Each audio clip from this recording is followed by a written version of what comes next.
For this video, we are going to discuss on measures of dispersion or variability. This means we are going to look into how wide is the distribution of the data, how spread the data is, and how scattered the data is. So why do we need to study the measures of dispersion? Why do we need to take a look into how spread the data is? Okay, let me give you this example. So Maria has the following grades: 85, 84, 84, 86, 85, and 86. And if we are going to get the average grade of Maria, that is 85. How did we get the average grade? We just simply add all the grades and divide it by 1, 2, 3, 4, 5, 6. So again, we will add all the grades, and whatever the sum is, divide it by 6, because there are 6 grades. So for Maria's average grade, we have 85. And for the grade of, for the average grade of Grace, we have, so we will get the sum of 80, 82, 93, 92, 82, and 81. And the average grade of Grace is 85. Now look at their average grade. The average grade of Maria and Grace are equal. They have the same average grade, 85. However, take a closer look on the grades of Maria and Grace. What have you observed? The grades of Maria are closer to each other. We have 84, 85, and 86. So the only difference is about 1 or 2. But for the grades of Grace, the grades are farther from each other. From 81, 80, then we have 93 and 92. So the difference is about 10, 11, or 12. So that is why it is important to look also on the spread of the distribution of the data. In this case, we will look into the spread of the grades of both Maria and Grace. So upon observing, we have observed that the spread of the grades of Maria are closer to each other, while the spread of the grades of Grace are quite farther from each other. So we have from 80, then 93, and 92. So they are farther from each other. So if we just look at the average grade of Maria and Grace, we will not know that there is difference in the grades, in the distribution of the grades among the grades of Maria and Grace. Okay? Kapag nag-rely lang tayo sa average, hindi natin malalaman yung pagkakaiba ng mga grades ni Maria at Grace. Kasi kung sa average grade lang tayo tumingin, aakalain natin na magkapareho lang yung level of intelligence ba or level of proficiency nila sa bawat subjects. Okay? Kasi magkapareho yung average grade nila. Pero if we're going to take a closer look sa distribution ng mga grades, magkaiba pala. So this is one of the measures of dispersion, the range. What is a range? The range is the difference between the highest and lowest values. So, ang gagawin lang natin, to get the range, we will simply subtract the largest value minus the lowest or the smallest value. Okay, let's have this example. Given below are prices of 5 different baby diapers.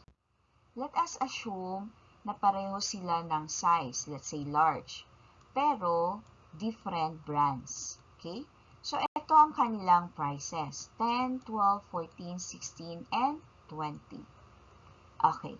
Now, to get the range, let us identify the highest price, which is 20, i-minus natin sa lowest price, which is 10.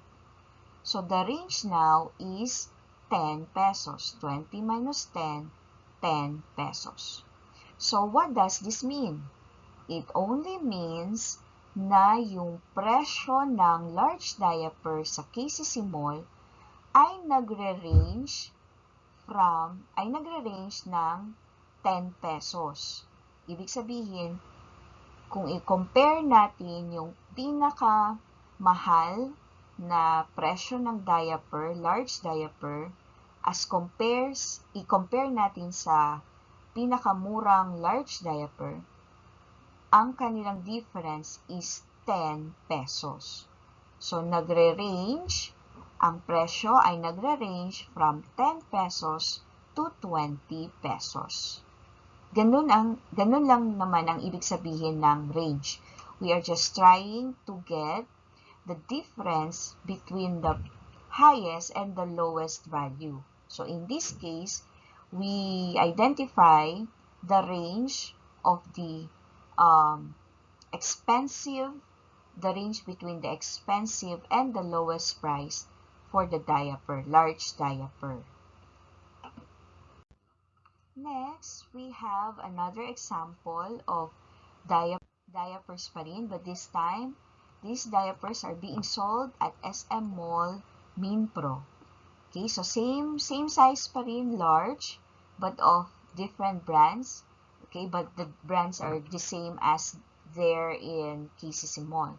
Okay, so kung i-compare natin yung price, we have 12, 12, 14, 12, and 16. Okay, so kung kukunin natin yung ang range rather, so we will get the highest price, which is 16, 16, and then ima-minus natin sa pinaka-lowest, which is 12. And so the range is 4 pesos. 4 pesos. So anong ibig sabihin nito? Ang ibig lang naman sabihin nito is that ang difference ng pinakamahal at ang pinakamurang presyo ng large diaper is just 4 pesos. 4 pesos. Okay? That is why we can say that the baby diaper sold at SM Mall ranges from 12, which is ang pinakamura, to 16 pesos, which is ang pinakamahal na large diaper. Now, let us compare the range, the range of the baby diapers that are being sold at KCC and SM Mall. So, ang range sa KCC Mall is 10 pesos at sa SM Mall naman is 4 pesos. So, what does this mean? It simply suggests that the price of the most expensive diaper at SM Mall is closer to the cheapest one compared to the price difference between most expensive diaper and cheapest one at KCC Mall. So, yun ang ibig sabihin nun, na yung pinakamahal na diaper at ang pinakamurang diaper that are being sold at SM Mall ay konti lang ang diferensya sa price. Okay? 4 pesos lang ang diferensya. While sa KCC Mall, yung pinakamahal na presyo ng large diaper at ang pinakamurang large diaper ay 10 pesos ang diferensya ng price. medyo malayo as compared dito sa SM, which is 4 pesos lang. This is another measures of dispersion, variance. The variance is defined as the average of the squared differences from the mean. Okay, I am going to show you how to get the variance. Variance is important because we're going to use it to get the standard deviation, which I am going to discuss later on. Okay, here is an example on how to get or how to solve a sample variance. So let's say we have this data. Okay, let us assume that these are scores. Let's say from a short quiz. So ito yung mga scores ng mga bata from a short quiz. Okay, let us write it in a tabular form. Okay. So let's say we have, okay, the first column are the data, which is the scores. So we denote it as X. Okay, these are the X. And then, summation of X, ibig sabihin yan, we will just simply get, we are going to add, so we are going to get the sum. Okay, we get the sum of this. And so the sum is 58. Okay, again, we will add 3 hanggang 2, and then the total is 58. And then after that, we will get the mean or the average.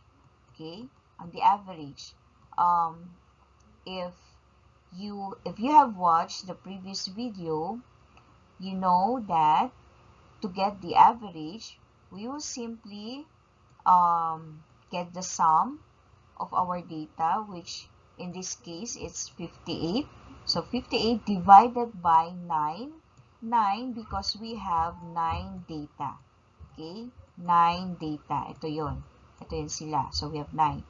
And so the average natin, average natin is, or the mean is 6.4. Again, this is our mean, 6.4.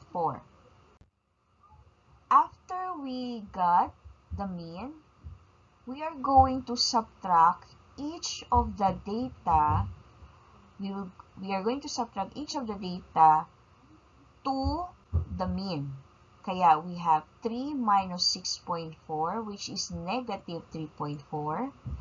13 minus 6.4 equals 6.6. 11 minus 6.4, which is 4.6. Hanggang dito sa last data, which is 2. 2 minus 6.4, which is equal to negative 4.4. After that, we are going to square this one. Squared, ibig sabihin, negative 3.4 times negative 3.4. Is-squared natin yan. Okay, ito naman, is-squared natin yan. 6.6 times 6.6. Ito naman, 4.6 times 4.6. Okay, is-square natin yan lahat. And then, ito na ngayon ang result nila. So, negative 3.4 times negative 3.4 is 11.56. Hanggang dito, negative 4.4 times negative 4.4, which will result to 19.36. After that, we are going to get the sum. I-add natin itong lahat. Okay, we will get the sum. Again, i-add natin lahat. And the result is this one, 208.24. Ano ngayon ang gagawin natin dyan? Okay, this now, this 208.24, okay, by the way, this is the formula to solve for the sample variance. Okay, ito ang ating formula. So, if you have observed, yung nasa numerator is ito. Ito yung nasa numerator. Okay, the summation or the sum of x, the squared of x minus the mean. So, ito yon. Okay? And then, sa baba, sa denominator, we have n minus 1. Ang n natin dito is 9. 9. Because we have, ito ang 9 natin ha. Ang n natin is ito, yung number of data. Number of data. Which, dito sa example, 9. We have 9 data. Kaya, and so, ito, sa numerator, we have 208.4. Dito yan galing. Okay, dito. And then, ang 8, kasi nga, di ba, ang n is 9. So, 9 minus 1, we have 8. Okay, then, i-divide lang natin. I-divide natin. At, our result is 26.03. So, yan ang ating sample variance.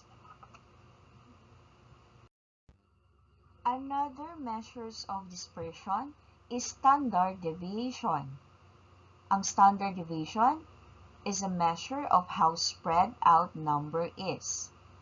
Now, how can we solve a standard deviation? Okay, di ba kanina ito yung sample variance natin? This is our sample variance. So, to get the standard deviation, we will just simply get the square root of the sample variance. Ito ang ating sample variance. Okay, this is another way to write the formula. Yan. So, we will just s squared. So, we will just simply get the square root of this one. Kaya, ito ngayon, get the square root of 26.03. Because this is our sample variance, 26.03. Get the square root of that, and so our standard deviation is 5.10. 5.10. How are we going to interpret the standard deviation? Ang ibig sabihin ng standard deviation is pinapakita niya kung gaano ka-close, how close are the other data sa mean, or kung gaano kalayo ang mga data sa mean. Okay? If the standard deviation is large, ibig sabihin, malalayo ang mga data doon sa mean. Pero kung ang standard deviation is small, okay, small in values, ibig sabihin, malalapit ang mga data sa mean. For example, this one. So, ang mean natin dito, for data A, ang mean natin dito is 14.6. So, around here. Ito ang mean natin. Okay, ito ang average natin or ang mean. Now, ang standard deviation dito is 2.4. 2.4. So, tignan ninyo ang spread ng data. Itong mga blue circles na ito yung mga data. Okay, ito yung mga data. So, kung titingnan ninyo, medyo may konting layo, di ba? Malayo sila ng konti sa mean dito sa average.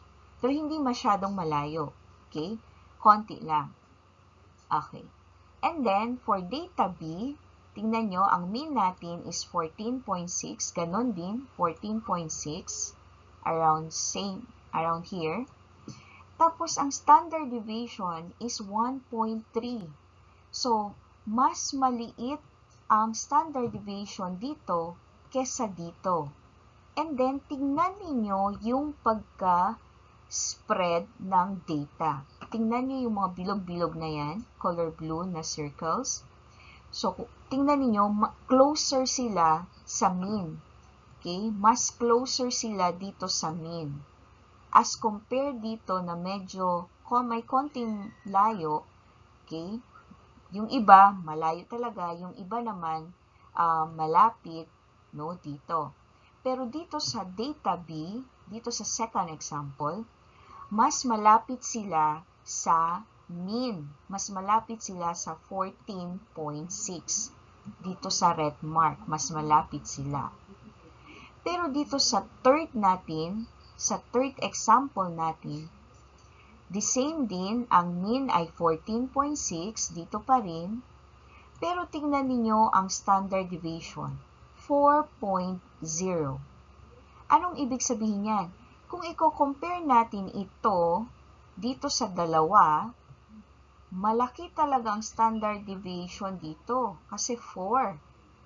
Okay? 4. So, ang ibig sabihin yan, ang mga data ay malayo talaga, mostly talaga sa mga data, ay malayo talaga sa mean.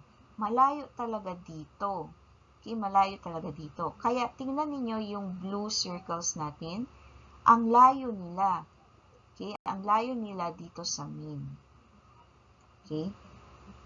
Almost lahat ng data ay malayo sa mean. Okay, another example. Kung titingnan ninyo, in here we have the heights of 5 marathon players in inches. Tingnan ninyo, lahat sila ay pare-pareho ang height. So, kaya ang mean ay pareho 65 inches at yung standard deviation is 0. 0. Kasi nga, lahat sila ay pareho ng mean. Ibig sabihin, lahat ng height nila ay andun mismo sa mean, which is 65. Okay, another example.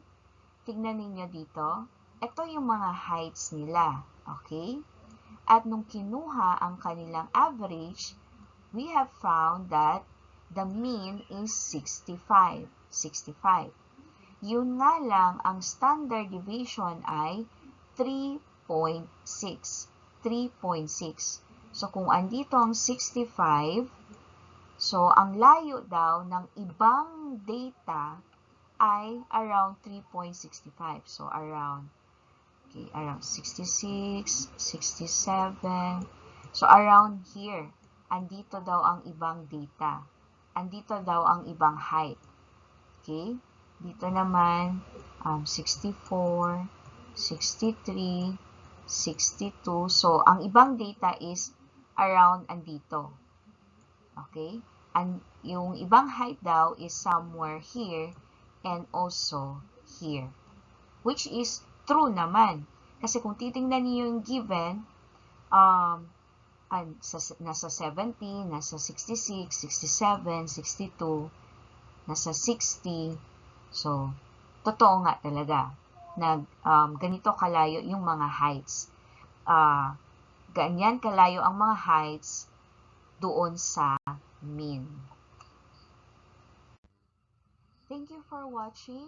Please like the video and subscribe to my YouTube channel. Thank you.